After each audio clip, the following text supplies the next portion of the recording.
And once I saw her, I knew there was evil. I felt it, and all I knew is I need to get the hell out of there. I believe she was killed on the bed and just continuously kept being stabbed. Looked like any one of those wounds could have killed her. But is her back as bad as her front? Oh yes, about 25 stabs in the back.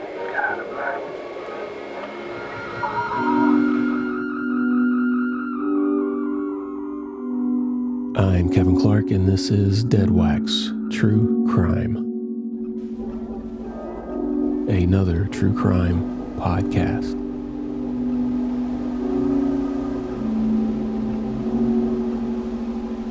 In the world of vinyl records, dead wax is the empty space between the edge and the label, the spaces before, between, and after. Seemingly, those spaces are voids. They're void of sound and void of meaning, but dead wax can hold a wealth of hidden information. Details of the pressing of the vinyl, specific marks from the engineer, and sometimes even secret messages from the artists themselves. Dead wax is an inconspicuous space, overlooked but sometimes filled with meaning. If you've been the victim of a true crime, or you're one of the left behind, like me, you'd likely give up anything for answers. After a while, in my case it's been about 50 years, you'd even give up justice. You just need to know. You need to know what happened that night and who would do something like this. And most importantly, why.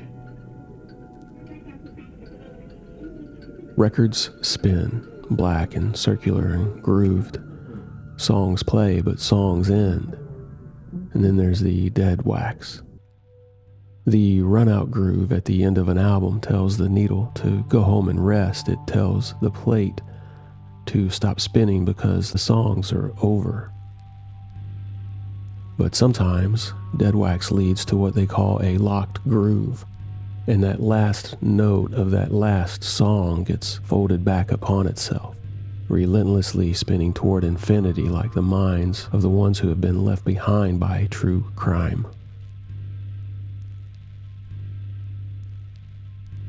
We are stuck in that locked groove, and we are begging to be released.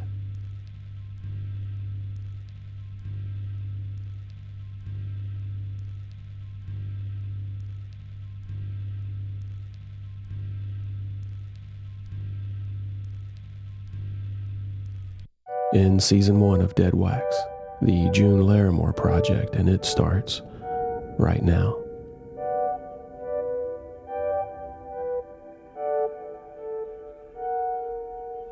Episode 1, That Same Evil. It was a new year in a new decade.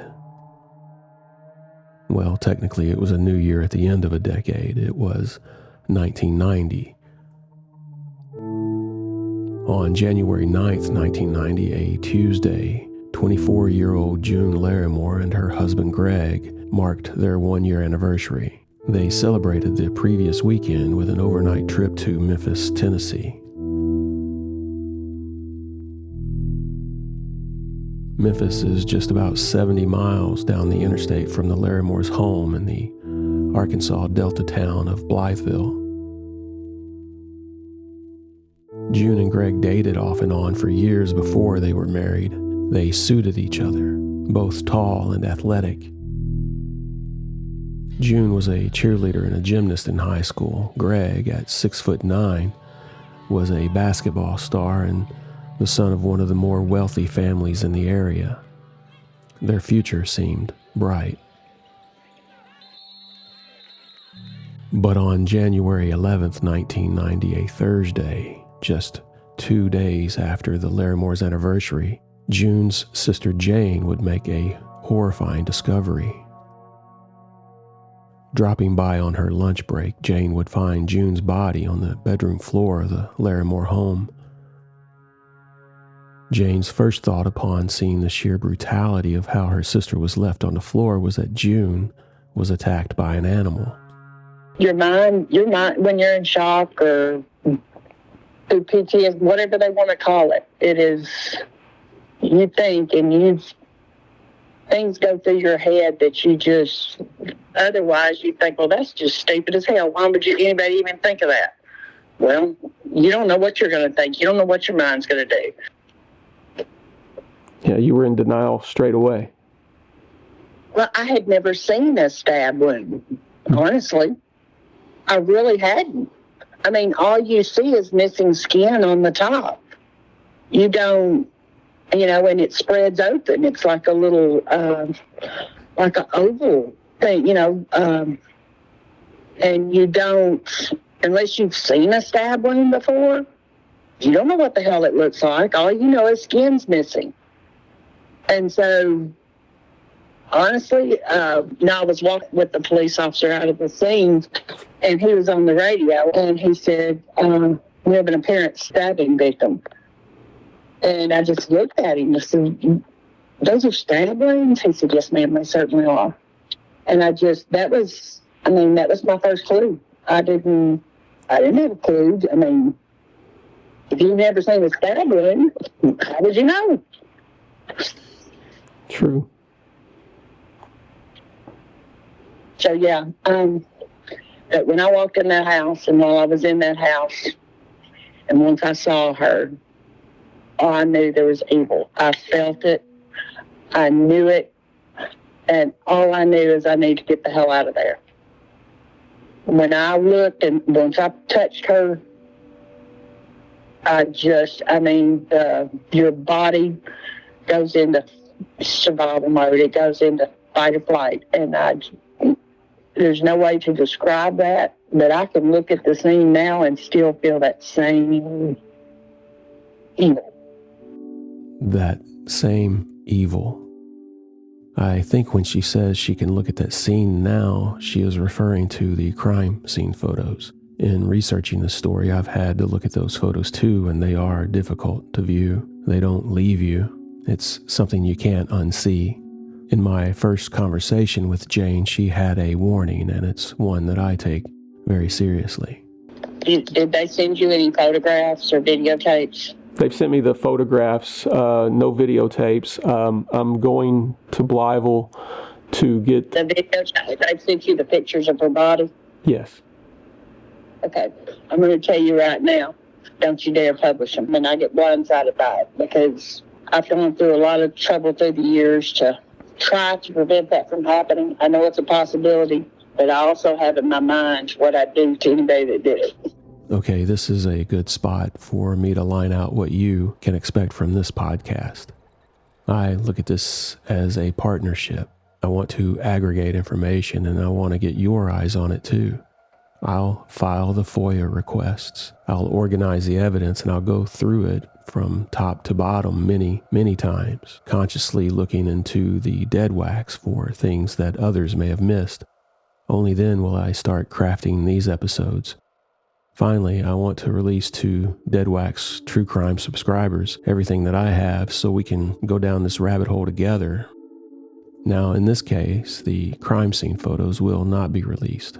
I believe Jane. But I also have in my mind what I'd do to anybody that did it. And I am not going to be on the receiving end of that. And while we are on the subject of structure and expectations and such, it feels like the right time to address the why. That's one of the things I've been struggling with is why. Why would I do this? Because you've never got answers and you want to help somebody get the answers. That is my sister Tammy. We have shared trauma. And you have the means to where you can find out things. Yeah, I failed miserably. I failed miserably with Dad, so. You didn't fail, Kevin. There was nothing there to find. And who knows? I mean, you were treated like crap. There was nothing there for you to find. Yeah. I was nearly 30 when I graduated college. That road was difficult. As I entered the third decade of my life, I had a wife and a baby boy and a college degree, and yet I felt clouds converging, a foreboding, a looming specter that preyed on the Clark men of my lineage. We were not meant for good fortune, and I was tempting fate with a wife and a newborn. I felt that the well was poisoned, that somehow I would leave them abandoned. At the age of 30, I had just outlived my own father, and I felt heavy on my shoulders the weight of borrowed time. These are not the thoughts of a normal man, but my thought patterns, my synapses were disrupted early.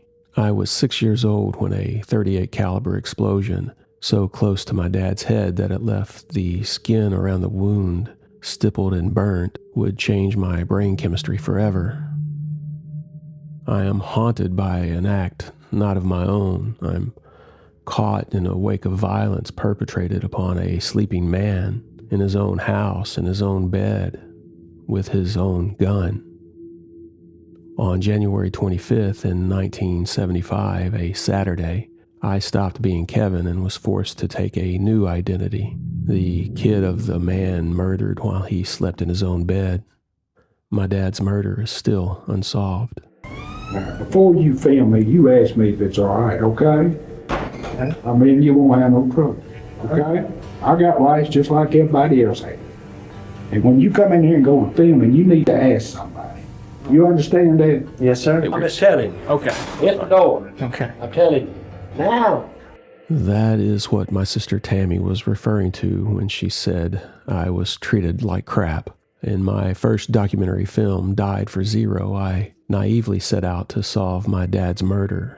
Rumors and myths about Tommy Ray Clark's murder swirled for years. It was a mob hit. It was suicide. It was staged, and he was actually still alive and in witness protection. A man named Butch, who worked at a furniture store in Blytheville, yes, the same town June was murdered in was the town I grew up in. Butch told my mom that he saw Dad in Missouri, and this was long after the murder.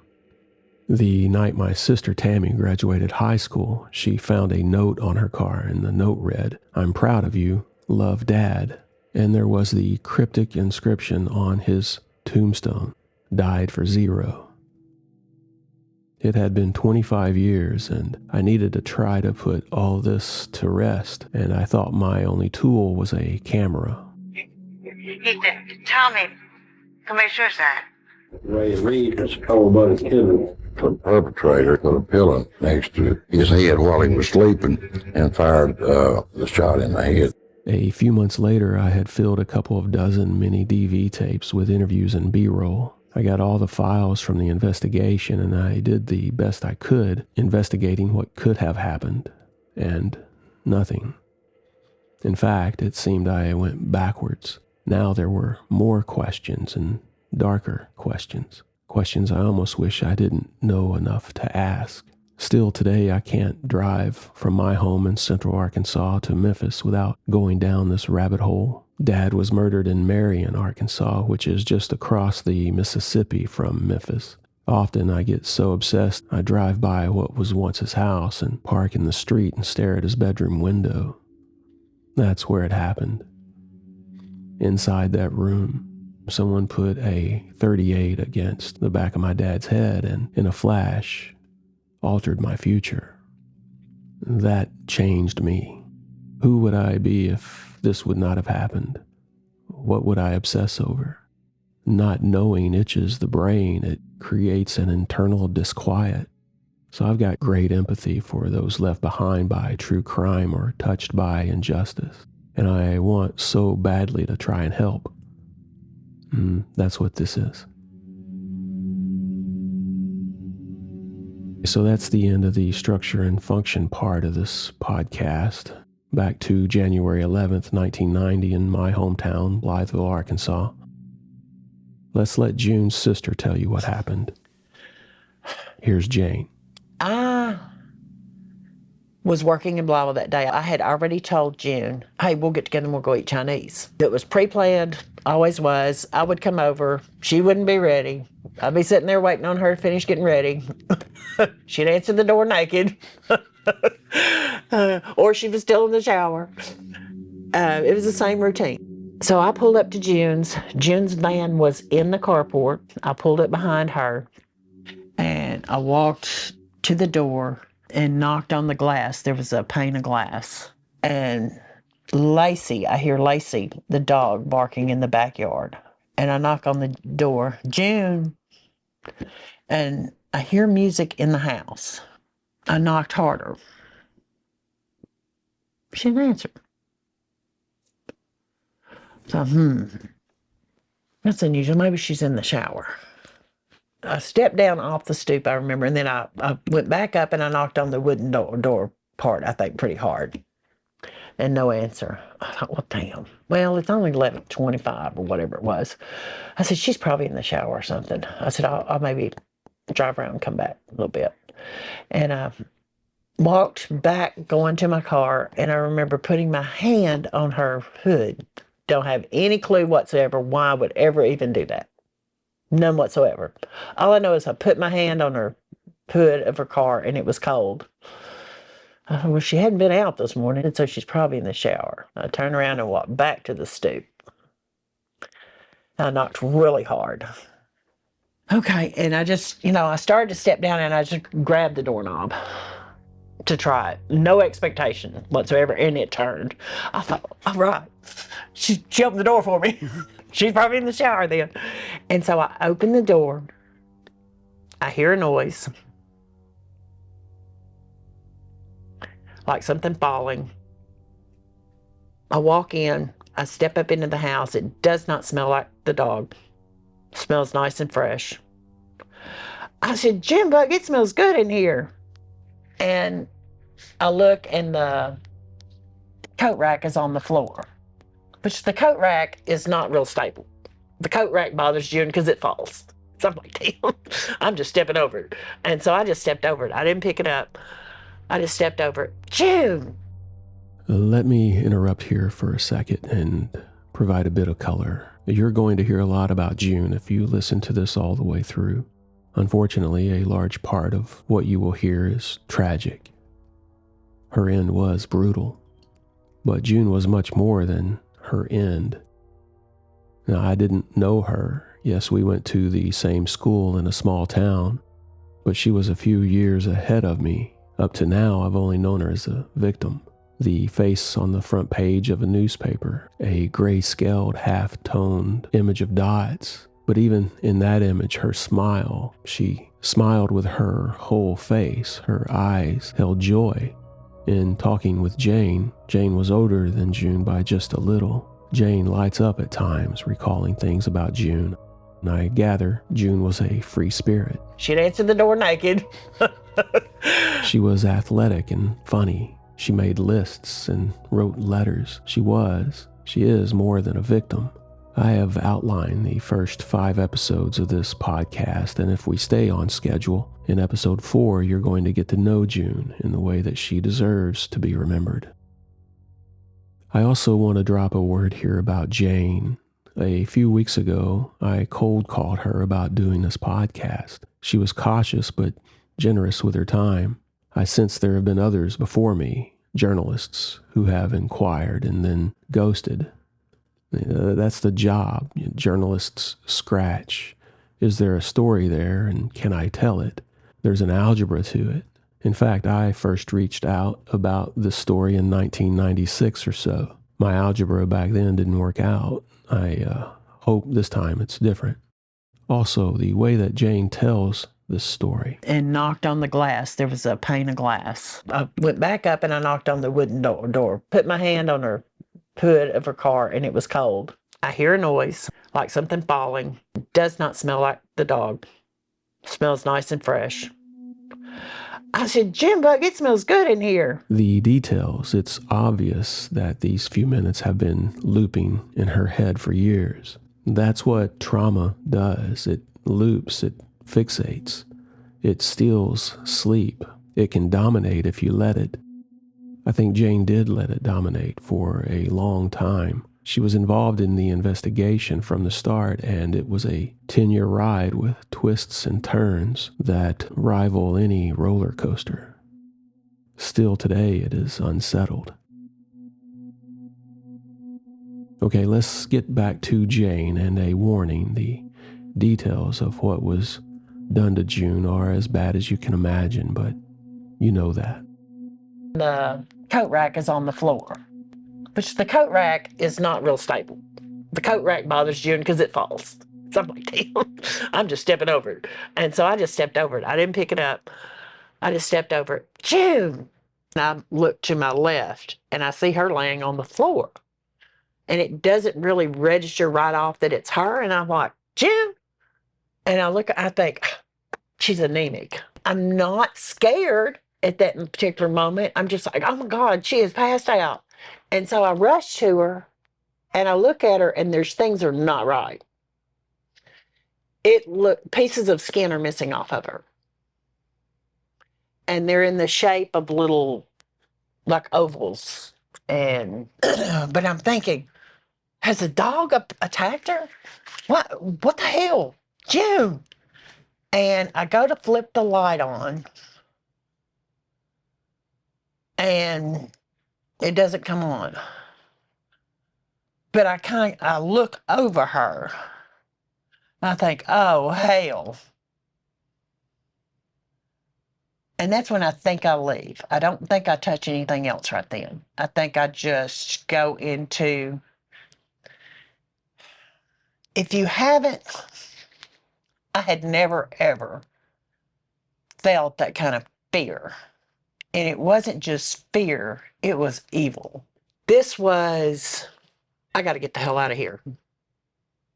Even if it meant leaving her, it was an instinct to flight. Get the hell out of there. And I turn and I'm thinking, make it to the door, make it to the door. Make it to the door. That's fight or flight, right? Get help and get safe. Jane has told me this a couple of times now, and it took me a while to square some things that she said. Not that I was or am suspicious of her story, it was something else. It wasn't until I sat down and started editing this section that I came to a realization. That moment as she stepped over the fallen coat rack and took the few steps that it took to get her to the place in the home to see June. Jane's mind wanted to refuse reality, first with denial. And I think, she's anemic. Oh my God, she is passed out. Then as she got closer, a form of rationalization. But I'm thinking, has a dog attacked her? What the hell? June! And then realization. And it wasn't just fear, it was evil. Make it to the door. Make it to the door. Now, as you will hear, Jane doesn't want to let go of the animal attack narrative. But at the same time, I think viscerally, it was evil. She knows that this is no animal. The mind is capable of maintaining multiple points of view, even if they are incongruous and dissonant. As Jane stepped over that coat rack, she was stepping into a new reality. Behind her was the Jane who was about to enjoy another lunch with her sister at a Chinese buffet. Ahead of her was life-changing trauma. So let me set the scene of what Jane was about to step into. The Larimore home is a small 2-bedroom and 1-bath brick home tucked into a quiet cul-de-sac, very traditional and standard, probably built in the 1960s or 70s. Paid subscribers to our Patreon can see the home's layout, photos and video of the crime scene, and much more. If you're driving or otherwise occupied, I'll do my best to paint the picture. The carport door through which Jane entered is on the right side if you're looking at the house from the road. That door opens into a kitchen, a small kitchen. A few steps and to the left is the doorway from the kitchen to the living room. Just on the other side of that door is the fallen coat rack. Step over the coat rack and take a couple of steps and you're in the hallway. And it's not really a hall in the traditional sense. Halls in my mind are long. This is more of a box with 3 doors and a phone nook. The door straight ahead is the bathroom. The door to the right is a small bedroom The door to the left is the larger bedroom, and that's where June was. So as Jane stepped over the coat rack and into the hall, on her left was June, laying on an oval braided rope rug on the floor of the bedroom. June was naked except for her underwear, which were rolled down to around the top of her thighs. She was lying face up, her right arm curled above her head and her left arm resting on her stomach, around her belly button. Her legs were spread, her toes were pointed. The medical examiner would later report that she was stabbed 134 times from the coroner's report. The body is that of a white female whose age is said to be 24 years. The body measures 68 inches in height and weighs 109 pounds. Multiple stab wounds are present in the head, face, neck, torso, upper and lower extremities. A total of 30 cut wounds are present on the face, which are more clustered to the right side. The right eye has been damaged where several penetrating stab wounds are present in the upper and lower eyelid of that eye. The wounds are present on the forehead, cheeks, nose, lips, and chin. The total number of wounds is 134 and range from scratches or abrasions to deep penetrating wounds to the lung, liver, and pancreas, as well as the celiac artery. Multiple deeply penetrating wounds are present on the anterior thorax, which are penetrating the rib cage, damaging the left lung, diaphragm, and the liver. The depth of the wounds range from 4 to 6 inches. The wound tracks are broad on the surface, measuring 3/4 of an inch, and taper inside the body to a point.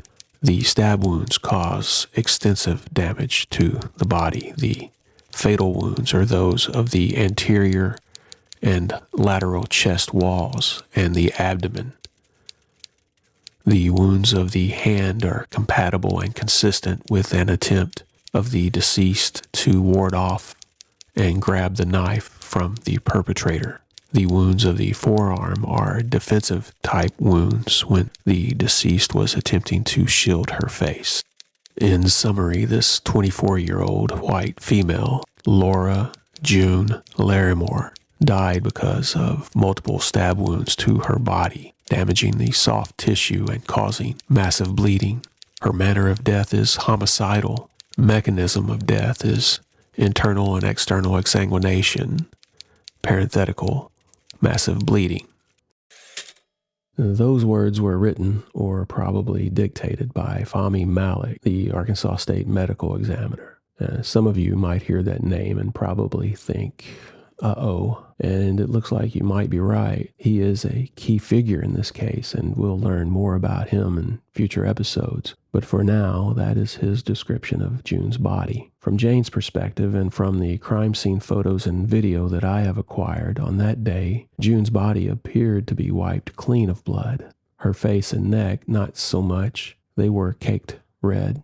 I think that is what helped introduce the thoughts of an animal attack in Jane's mind. The stab wounds to June's torso took the shape of the knife used, wider at a top that tapers to a bottom point. And because the blood seemed to have been cleaned from around them, they stood out, and they do look like what you would imagine claw marks would look like. So Jane, at this point, has absorbed a lot and is doing the best she can to process this unimaginable turn. Now, when I go outside, there's a house directly to my left. And so I go to the door to the garage, enclosed garage area, and I beat on it. I mean, I'm beating on this door and saying, hello, anybody help, hello. Nobody answers, so I go up to the other door. And I do the same type thing. I'm trying to get somebody to the door. This is probably another minute. I'm there probably a good minute or two, and they don't answer either door. And I'm like, what the hell? And so I walk back towards the street from there, and I'm looking around like, where the hell do I go now? And I look around. There's no cars, to speak of. There's no one there. There's nobody around here. Whatever this is has gotten everybody. There's no people left anymore, and I'm the only one sitting here like a sitting duck. And I felt like I was a sitting duck, and whatever had gotten her or these people was about to get me. And I just started screaming, somebody help me, somebody help me, something got my sisters, help me. And that's when from behind me, the braise, I think, came up. Test 1, 2. It's going to be a taped interview conducted at Blytheville Police Department, being reference to complaint number 90-119, which is homicide. Present during the course of this interview will be S.D. Bray, B-R-A-Y, white male, 64 years of age, address 821 East Walnut, along with the undersigned detective Mike Marshall. Time is 2:01 p.m., date is 1/11/1990. State your name for the record, please. S.D. Bray. Mr. Bray, could you raise your right hand for me, please? S.D. Bray, do you swear? Those are the voices of S.D. Bray and Detective Mike Marshall, recorded just a couple of hours after Bray and his wife Barbara came to Jane's aid. Did you notice anyone unusual within your neighborhood this morning? Yes, I did, Mike. What could you tell me about that? This is about a 4-minute interview conducted at the Blytheville police station and recorded on audio cassette. Now, one of the things that I think may set this podcast apart from what we are all used to is the number of original evidentiary assets that I have in my possession. I have, here in my office, several boxes of evidence, real evidence. Hair samples and fingerprint cards, blood samples, letters and notes written by June that were collected from the crime scene. These are not copies. These are the originals written in pen. I have about 20 original audio cassette recordings of police interviews, videotapes, and well over 100 photos of the crime scene and autopsy, some with their negatives. This may be unprecedented in true crime podcasting, this amount of access to evidence to a crime. And while having all these assets may be a journalist's dream, I can't help but feel that even if we were able to connect some dots and actually find out what happened to June, that it would all be in vain, at least as far as any judicial justice is concerned. This evidence is compromised. I saw him briefly for about 3 minutes. He was a black person, probably. We will talk about this mountain of evidence and how I obtained it later, but right now, something just happened here, presently, as we are editing this episode. And it's one of the things that make investigating true crime across decades incredibly difficult. Would you change anything to cover up the truth? No. Now concludes this interview. Time is 2:04 p.m. same day. We are 35 years away from what Jane is telling us, and memory is a funny thing. Recently, I was contacted by the family of Wayne and Rachel Skelton. The Skeltons lived at 813 East Walnut at the time of June's murder. As the Skelton's daughter, Kathy, tells it, Wayne Skelton was sitting in his driveway when he saw Jane in the street screaming.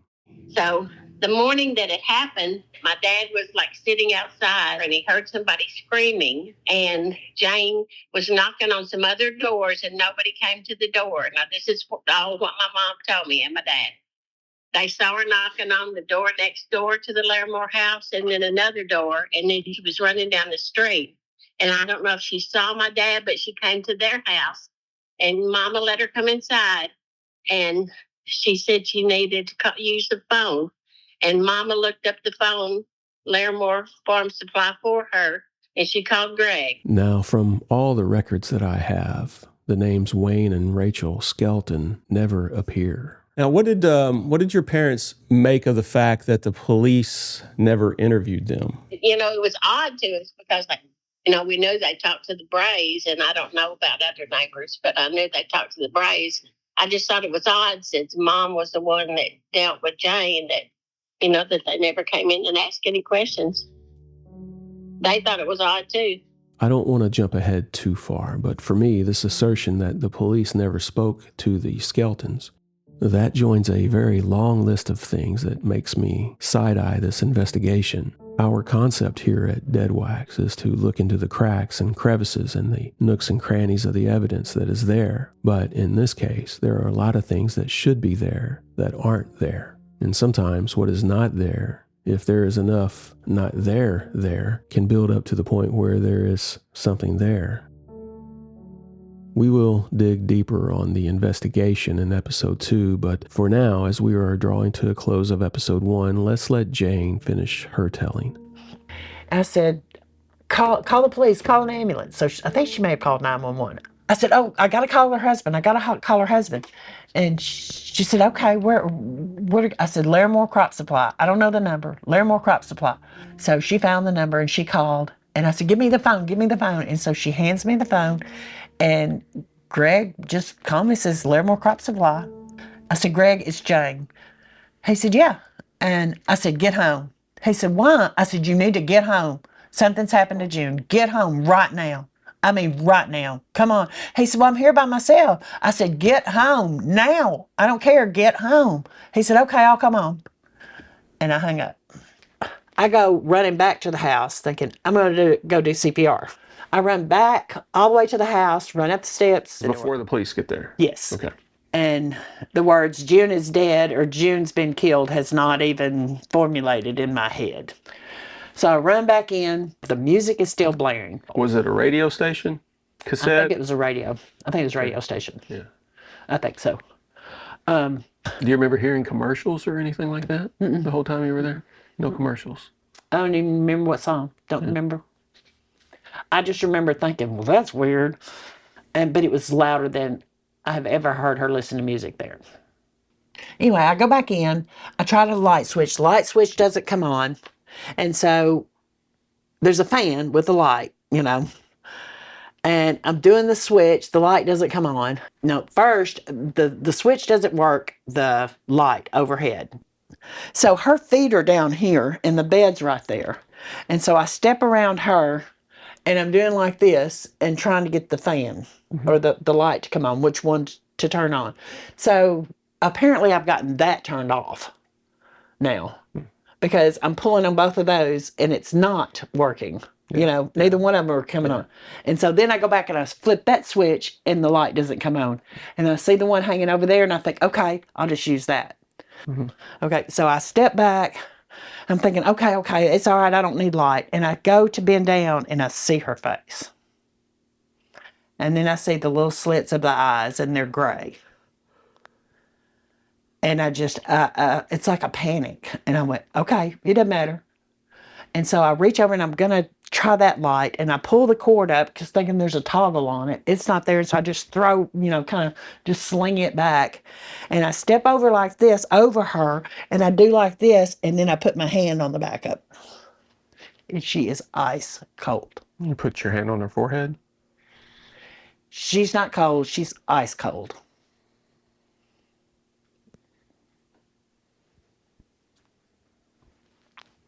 And I start going, then it starts to, and I think I gotta get out of here. So I just step back and I think, okay, don't touch anything, Jane. I said, okay, I can do this. And so I go to step out and I get halfway to maybe to the kitchen door and the back door.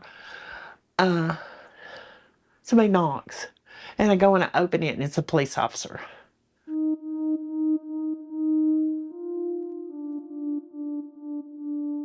Next time on Dead Wax True Crime. The investigation. Evidence seems scarce for a crime this messy, but there is a list of possible suspects, and police focus on one in particular. Get the FBI to come through, we got the son of a bitch. And before the week is up, an arrest. That guy told me on the phone from Little Rock, he says, look at somebody close to her. He says, is she married? I said, yeah. He said, that's what you look at first. That's him. Son of a bitch. Dead Wax True Crime is a production of Stories of the American South. It is researched, written, and edited by me, Kevin Clark. If you have information about what happened to June Larimore, please contact us at our website, deadwaxtruecrime.com. And if you want to hear more and see more, please consider subscribing to our Patreon account. It's at patreon.com/deadwaxtruecrime. Paid subscribers get early access to episodes as well as access to exclusive content in the form of weekly updates and our Friday document dumps of original police documents, photos, video, and more. That's patreon.com/deadwaxtruecrime. Thanks for listening.